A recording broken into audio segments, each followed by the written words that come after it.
Hi, everybody. There were some really big things that happened in the last couple readings that I did with you. First of all, Ivan really had a plan, and he put his plan in motion to get Ruby out of the big top. And what was he going to do? It had something to do with his drawings. Do you remember? His drawings were going to kind of send a message that Ruby's home is not at the big top but at the zoo. So what did he do? He did a lot of drawings, and he decided to do a big puzzle, and Julia was the one he wanted to put that puzzle together. So when Julia put the puzzle together, she figured out that Ivan actually wrote a word. Does anybody remember what the word was? Home, Home, and then drew a zoo with Ruby in the zoo to tell people that Ruby's home should be in the zoo.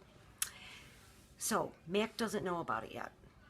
What Julia, the little girl, and her dad George, the man who cleans the big top, what they did was they posted it on the billboard. And now we're going to find out what Mac thinks about that. The next morning, I watch Mac's car slam to a halt in the parking lot. He leaps out. He stares at the billboard. His jaw is open. He doesn't move for a long time. A mad gorilla is loud, but a mad human can be loud too, especially when he's throwing chairs and turning over tables and breaking the cotton candy machine. Mac is kicking a trash can across the food court when the phone rings. He answers it, red-faced and sweating. "What the?" he demands. He glares at me. "I don't know what you're..." he starts to say in the phone, but then he stops to listen. "Who? Julia who?" he asks. "Oh, sure, George's kid. She's the one who called you?" More talking. With the phone to his ear, Mac comes closer to my cage, eyeing me suspiciously. Yeah, he says. "He paints, sure. We've been selling his art for quite a while now." There's another long pause. "Yeah, absolutely. It was my idea." Mac nods. A smile starts to come to the corner of his mouth. "Photos? No problem. You want to see him in action? Come on down. Have a look. We're open 365 days a year. Can't miss us. Right off I-95. Mac picks up the overturned trash can. "Yeah, I think he'll be adding more pictures. It's a, what do you call it? A work in progress." When the phone call is done, Mac shakes his head. "Impossible," he says. An hour later, a man with a camera comes to take my picture. He's from the local paper, the one Julia called. "How about you take one of me with the elephant?" Mac suggests. He drapes his arm around Ruby's neck, grinning as the camera clicks. "Perfect," says the man. "Perfect." Mac agrees. That's Mac and Ruby. A photo of my billboard is in the newspaper. Mac tapes the story onto my window. Each day, more curious people arrive. They park in front of the billboard. They point and they shake their heads. They take photos. Then they come into the mall and they buy my paintings. While visitors watch, I dip my hands in fresh buckets of paint. I make pictures for the gift shop and pictures to add to the billboard. Trees with birds, a newborn elephant with glittering black eyes, a squirrel, a bluebird, a worm. I even paint Bob so he can be on the billboard too. I can tell he likes the picture, although he says I didn't capture his distinguished nose. Every afternoon, Mac and George add my new pictures to the billboard. People slow their cars while they work. Drivers honk and wave. My gift shop pictures now cost $65 with the frame. I have new names. People call me the Ape Artist, the Primate Picasso. I have visitors from morning till night, and so does Ruby. But nothing's changed for her. Every day at 2, 4, and 7, Ruby plods through the sawdust with Snickers on her back. Every night she has bad dreams.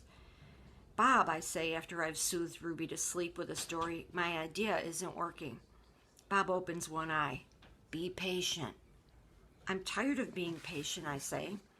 This evening, a man and a woman come to interview Mac and George and Julia. The man has a large and heavy camera perched on his shoulder. He films me as I make my pictures. He films Ruby in her cage with her foot roped to the bolt on the floor. Mind if I take a look around, he asks. Mac waves a hand. Be my guest, he says. While Mac and the woman talk, the cameraman walks through the mall. He points his camera right, left, up, and down. When his eyes fall on the claw stick, he stops. He trains his camera on the gleaming blade, and then he moves on. Mac turns on the TV. We are on the early news at 5 o'clock. Bob says, don't let it get to my head. There we all are, Mac, Ruby, me, George, and Julia. The billboard, the mall, the ring, and the claw stick. In the morning, people gather in the parking lot. They are carrying signs on sticks. They have words and pictures on them. One has a drawing of a gorilla cradling a baby elephant. I wish I could read. What do you think the people are doing with signs and sticks in the parking lot at the mall? Do you think they're angry or do you think they're happy?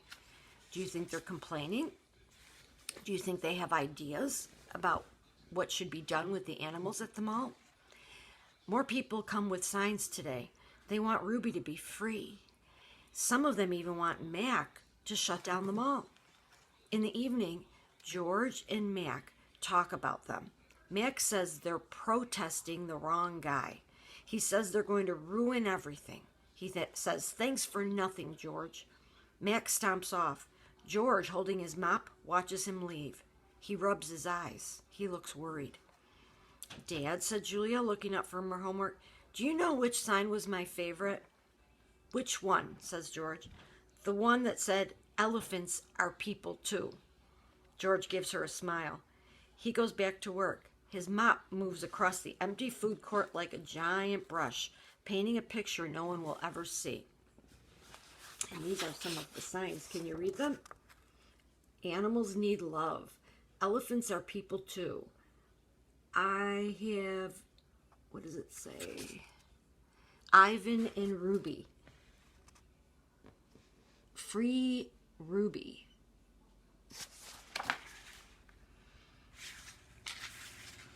A tall man with a clipboard and pencil comes to visit. He says he's here to inspect the property. He doesn't say much more, but he makes many check marks on his paper. He looks at my floor. Check. He examines Ruby's hay. Check. He eyes our water bowls. Check. Mac watches him, scowling. Bob is outside, hiding near the dumpster. He doesn't want to be a check mark. Every day there are more protesters and cameras with bright lights. Free Ruby! Free Ruby! Ivan, why are those people yelling my name? Ruby asks. Are they mad at me? They're mad, I say, but not at you.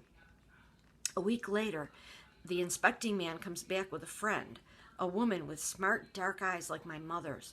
She has a white coat on, and she smells the blossoms, flowers blossoming. Her hair is thick and brown, the color of a rotten branch, teeming with luscious ants. She watches me for a long time, and then she watches Ruby. She talks to the man. They both talk to Mac. The man gives Mac a sheet of paper, and Mac covers his face. He goes to his office and slams the door. What do you think they're doing? Do you think they're trying to close down the big top? Something strange is happening. The white-coated woman is back with other humans. They place a large box in the center of the ring. It's Ruby-sized. And suddenly, I know why the woman is here. She's going to take Ruby away. And here's the box. Remember what that circle with the giraffe means? Where do you think they're taking her? The woman leads Ruby to the box. She places an apple inside. Good girl, Ruby, she says. Don't be afraid. Ruby inspects the box with her trunk. The woman makes a clicking sound with a little piece of metal she's holding in her hand. She gives Ruby a piece of carrot. Each time Ruby touches the box, she gets a click and a treat. Why is she making that clicking noise? I asked Bob. They do that to dogs all the time, Bob says. I can tell he doesn't approve. It's called clicker training. They want Ruby to associate the noise with the treat. When she does something they want, they make the noise.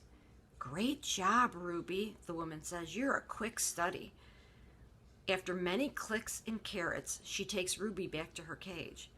Why is that lady giving me carrots whenever I touch the box? Ruby asks me. I think she wants me to go inside, or wants you to go inside, I explain. But there is nothing inside, said Ruby, except an apple. Inside that box is the way out, I explain. Ruby tilts her head. I don't get it. See the picture of the red giraffe on the box? I think that lady is from the zoo. Ruby, I think she's getting ready to take you there.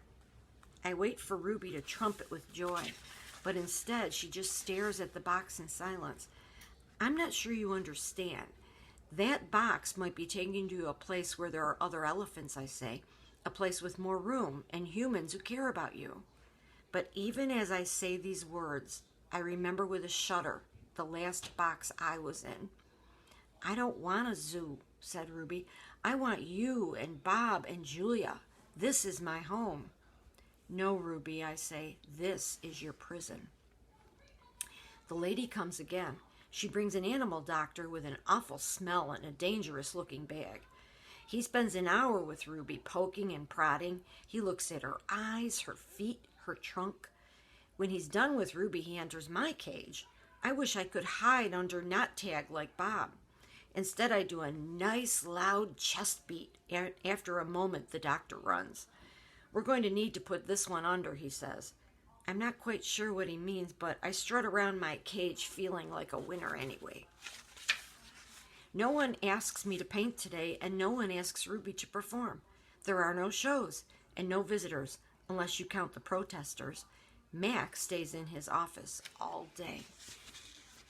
What do you predict is going to happen next? Do you think Ruby will get taken to the zoo? And then what will happen to Ivan and Bob? Do you think they'll feel good for her, but sad for themselves? Join me tomorrow.